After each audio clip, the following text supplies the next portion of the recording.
છે એટલે અત્યારે અહીં ઘણી બધી ભીડ જોવા મળે છે.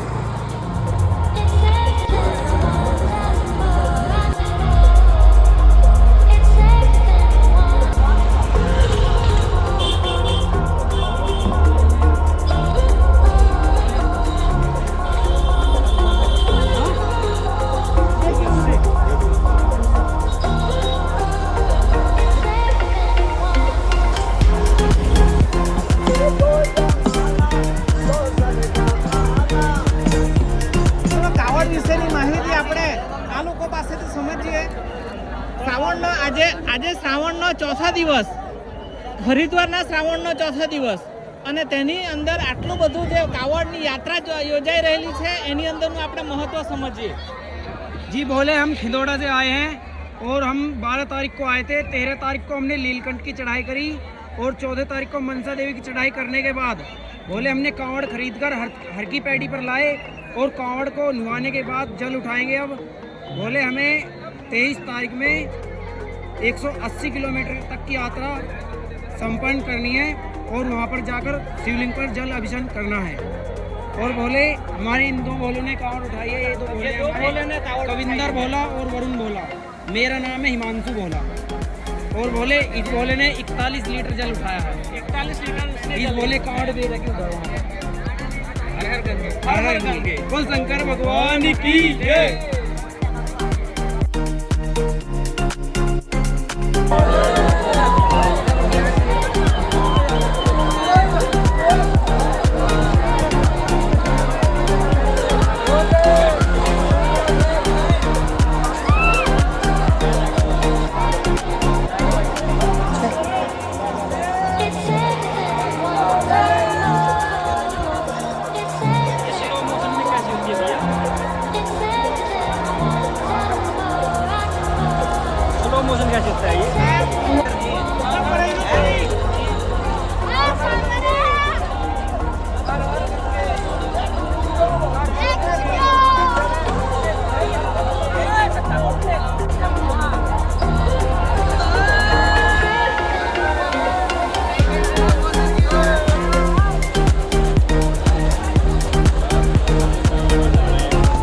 મિત્રો, અમે પણ અહીંથી કાવડ ભરીને કેદારનાથ જવાના હોય તો ત્યાં કેદારનાથમાં કેદારનાથ ભગવાનને જલાભિષેક કરવા માટે અમે પણ કાવડ અહીં ભરીને લઈ જતા છીએ.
આપણા ગુજરાતીઓ માટેનું ઉમિયાધામ આશ્રમ આવેલું છે, જેમાં એકદમ સસ્તા દરે રૂમો, રહેવાનું, સત્સંગ હોલ એ બધું મળી જાય છે ઇમેજમાં બતાવ્યા પ્રમાણે.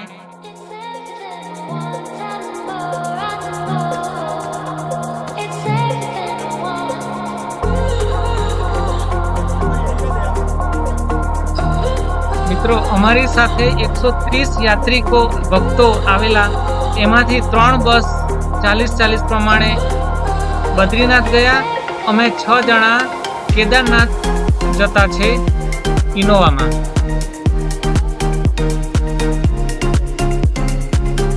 મિત્રો, ચારધામ ફરવા જવા માટે આ રીતનું રજીસ્ટ્રેશન કરવું ફરજિયાત છે. 4 ધામ બદ્રીનાથ, કેદારનાથ, યમનોત્રી અને જમનોત્રી માટે.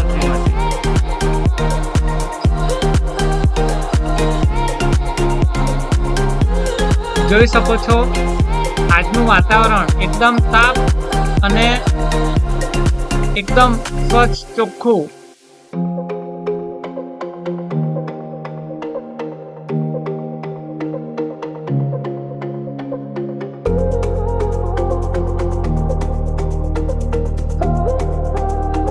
કેદારનાથ જતા છે તો સૂર્યનારાયણ ભગવાનની કૃપા સારી છે કે અહીંયા તાપ પડતો છે અને એવો જ તાપ ત્યાં સુધી પણ મળે એવી પ્રાર્થના. જય જય કેદારનાથ.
પેલી જે સામેથી આવે છે તે અલખનંદા નદી અને આ બાજુ આ છે એ ભાગીરથી નદી. બંને મળીને આ જે બની છે એ ગંગા નદી. એટલે કે આનું ત્રિવેણી સંગમ થાય એને દેવપ્રયાગ કહેવાય.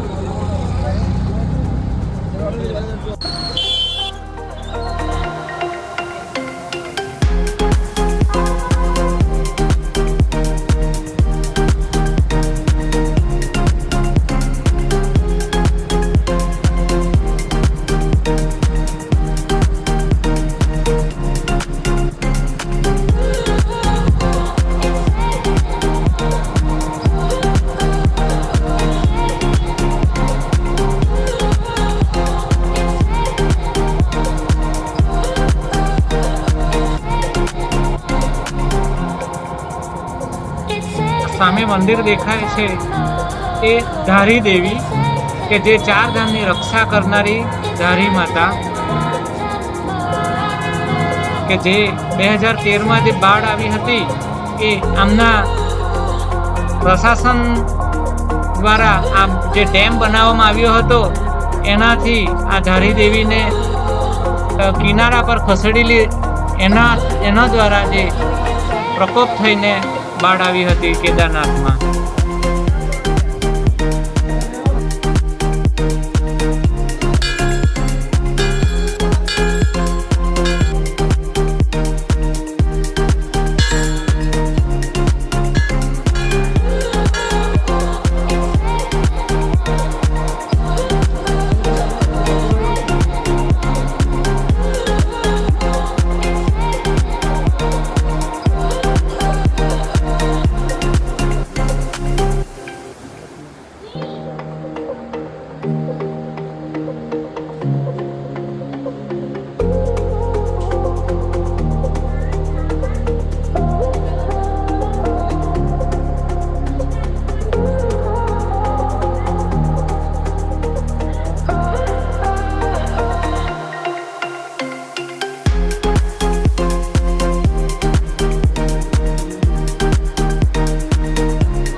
ये है उत्तराखंड की नदियों के 5 ऐसे संगम जिन्हें हम पंच प्रयाग के नाम से जानते हैं। पहला है विष्णु प्रयाग संगम, जहां अलकनंदा और धौली गंगा का संगम होता है। दूसरा है नंद प्रयाग संगम, जहां अलकनंदा और नंदाकिनी का संगम होता है। तीसरा है कर्ण प्रयाग संगम, जहां अलकनंदा और पिंडर का संगम होता है। चौथा है रुद्र प्रयाग संगम, जहां मंदाकिनी और अलकनंदा का संगम होता है। पांचवा है देव प्रयाग संगम, जहां भागीरथी और अलकनंदा का संगम होता है और यहीं से आगे ये गंगा नदी कहलाई जाती है।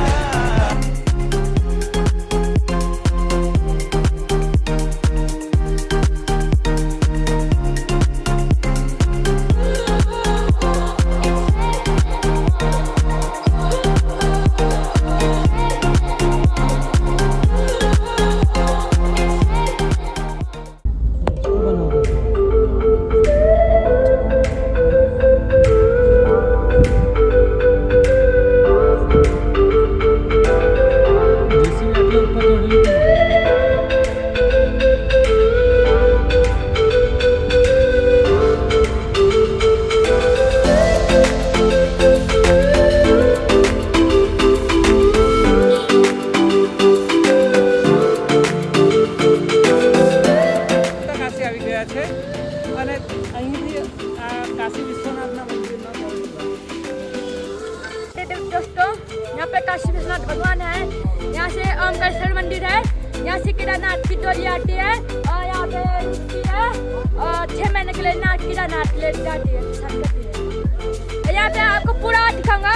आपको विश्वनाथ भगवान को ले जाऊंगा और पूरा आपको दिखाऊंगा उसकी जानकारी।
મિત્રો અમે આવી ગયા છે રામપુરમાં, જે સોનપ્રયાગ કરતાં 5 કિલોમીટર પહેલાં આવી જાય છે અને અહીં રૂમ સસ્તા ભાવે મળી જાય છે સોનપ્રયાગ કરતાં 5 કિલોમીટર પહેલાં.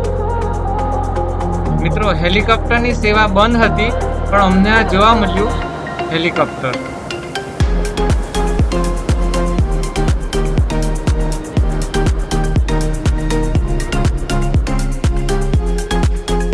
તમે આ જોઈ શકો છો, હજારો સંખ્યાની ગાડીઓ જ્યાં અહીં પાર્ક કરીને પછી કેદારનાથ ઉપર ચડવાનું શરૂ કરે છે.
કેદારનાથ ભગવાનને જલ ચડાવવા જતા છે,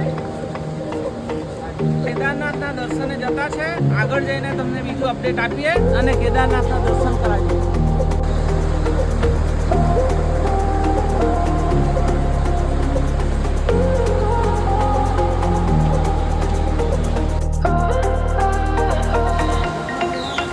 મિત્રો અહીંથી સોનપ્રયાગથી ગૌરીકુંડ સ્થાનિક જીપમાં બેસીને 50 રૂપિયામાં ત્યાં સુધી જવાનું હોય છે, સોનપ્રયાગથી ગૌરીકુંડ સુધી. અમે અત્યારે જતા છે સોનપ્રયાગથી ગૌરીકુંડ.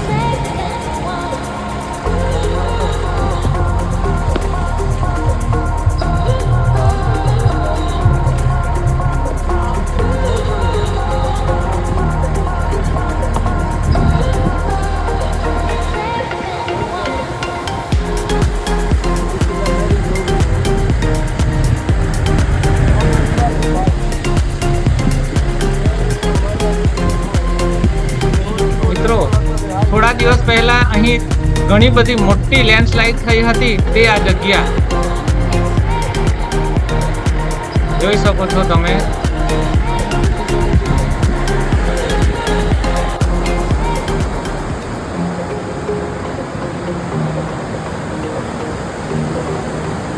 આપણે જઈ રહ્યા છીએ તે ગૌરીકુંડ.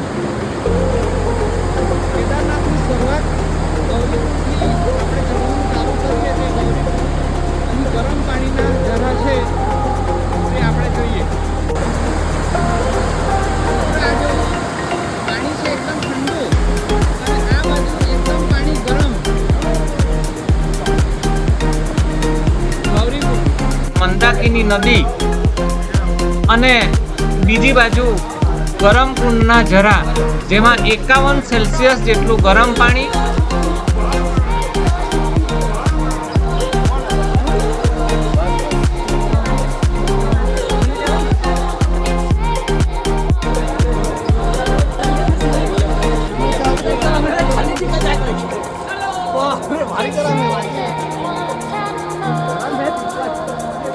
અને એક જ દિવાલની બાજુમાં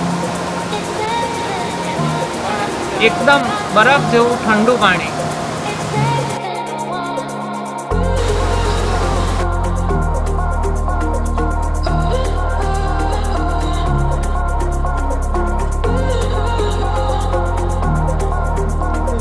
મિત્રો અહીં ઘોડા પર બેસવાનો ચાર્જ ચઢવા માટેના 3500 રૂપિયા અને ઉતરવા માટેના 1500 રૂપિયા.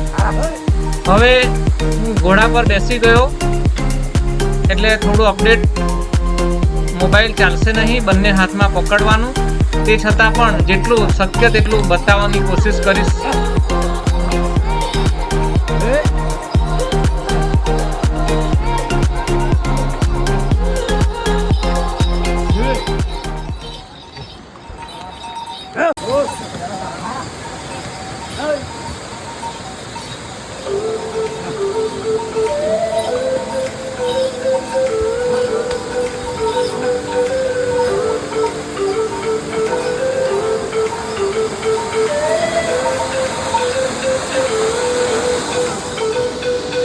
કિલોમીટરનો ઘાટ એટલે 10 કિલોમીટર ઘોડા ઉપર ચડીને પછી રેસ્ટ લે છે. ત્યાંનું આર્ય દ્રશ્ય છે.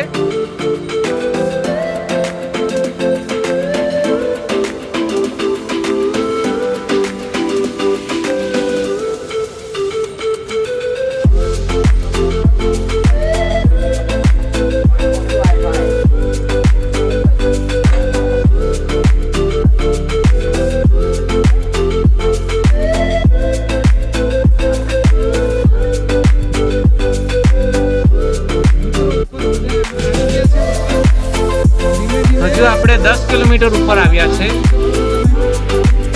હજુ 8 કિલોમીટર જેવું બાકી છે.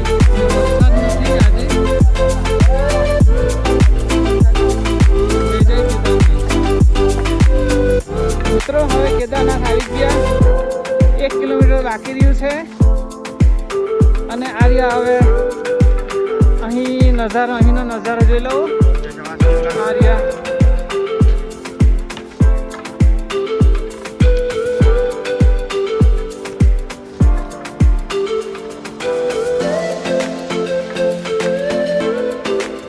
જય કેદાર.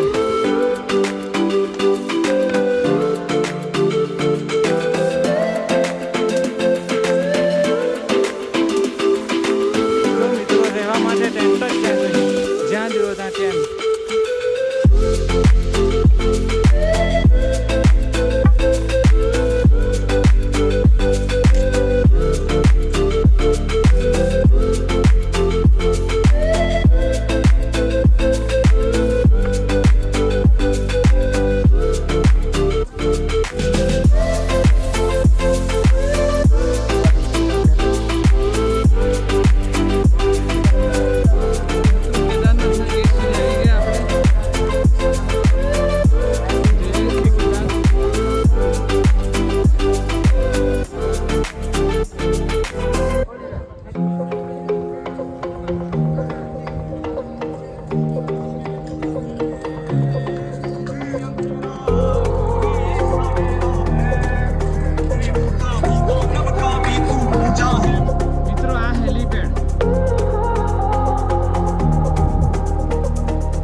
जय भोले, जय भोले.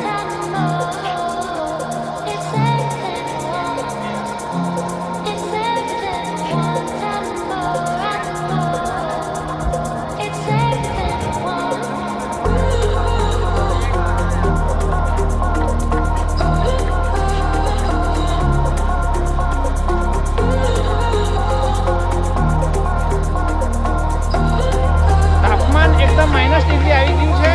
હવે આજુબાજુનું પણ કંઈ દેખાતું નથી અને ધુમ્મસ એકદમ ફૂલ ધુમ્મસ, ઝીણી ઝીણી છારી પડે છે બરફવાળી. એટલે હવે થોડા પછી અપડેટ આપું. મિત્રો કેદારનાથ જવા માટે 4 મહિના પહેલા બુકિંગ કરેલું અને ક્યારે જઈશું કરીને રાહ જોયા કરતા હતા. હવે આ કેદારનાથમાં આવી ગયા પછી અહીં જઈને એટલા બધા ભાવુક થઈ ગયા કે કંઈ બોલાતું પણ નહીં હતું ભોળાનાથનું મંદિર જોઈને, કે એક ટાઈમ એવું કે અહીંયા કંઈ બોલાય જ નહીં એ ટાઈપની પરિસ્થિતિ થઈ ગઈ હતી. જુઓ, કેદારનાથના દર્શન કરવા પહેલા કરીને.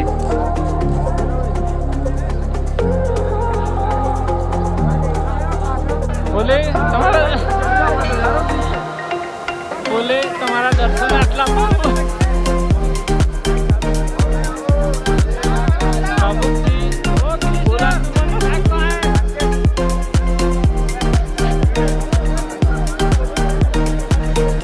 મિત્રો, હું જ્યારે ઘોડા પર આવ્યો ત્યારે 5 કલાકમાં ઉપર કેદારનાથ મંદિરે પહોંચી ગયો. મારી સાથે જે ચાલતા આવતા હતા એ મનોજભાઈ, એમના આવતા 3 વાગી ગયા અને બીજા જે મારી સાથે બીજા 4 જણા હતા એ લોકોને રાત્રે 8 વાગ્યા.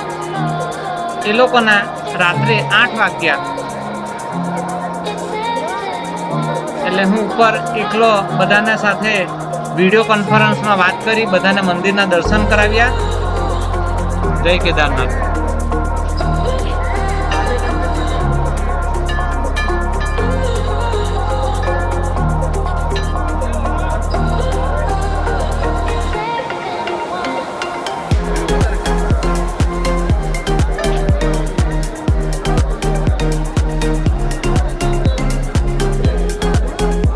બીજા દિવસે સવારમાં વહેલા ઉઠીને લાઈન પણ ઓછી હતી અને મંદિરના અંદર ગર્ભગૃહમાં કેદારનાથ ભગવાનની શિવલિંગને ટચ કરીને જલાભિષેક કર્યું અને એકદમ શાંતિથી દર્શન કર્યા.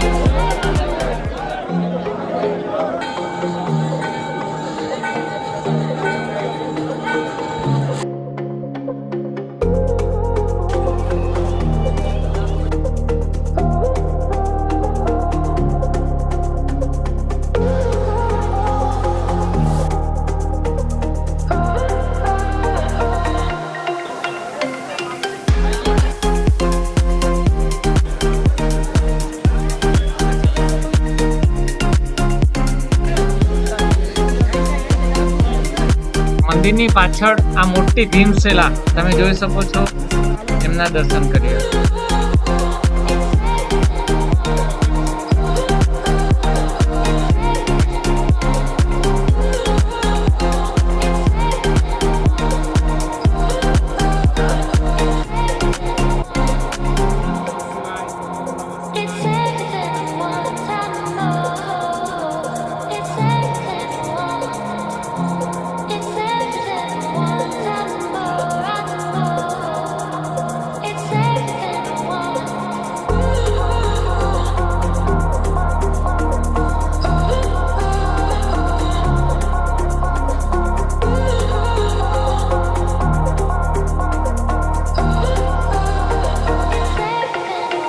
મિત્રો, આ મંદિર છે કાલ ભૈરવનું મંદિર. એ કેદારનાથ કરતાં 200-300 મીટર ઉપર છે, જેના દર્શન કરવા જરૂરી છે, નહીં તો કેદારનાથ ભગવાનના દર્શન અધૂરા કહેવાય છે. આનું નામ છે કાલ ભૈરવ, કે જે કેદારનાથ ભગવાનની રક્ષા કરે છે. वो देखो वहाँ पे बैठे हैं मेरे महादेव. जय केदारनाथ.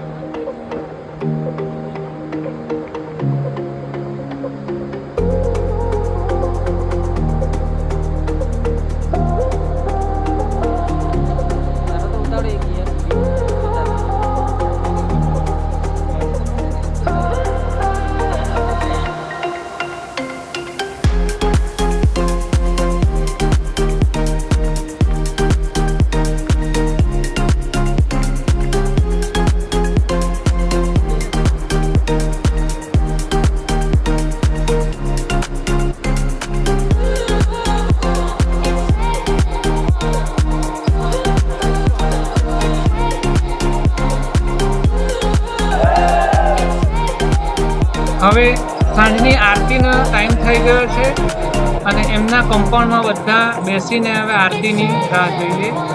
આરતી થવાની તૈયારી.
મિત્રો, અહીં શિવલિંગ પરનું જે જલાભિષેક કરેલું જળ એ અહીંથી મળે છે.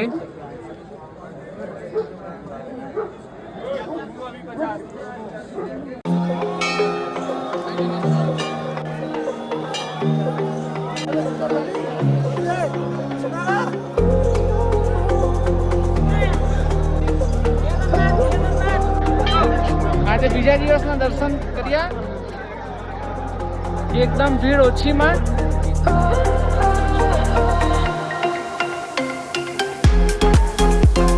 મિત્રો, હજુ જોતા રહેજો બદ્રીનાથ માટેનો વિડીયો, બદ્રીનાથના રસ્તાઓ અને બદ્રીનાથની કથા માટેના વિડીયો જોતા રહેશો.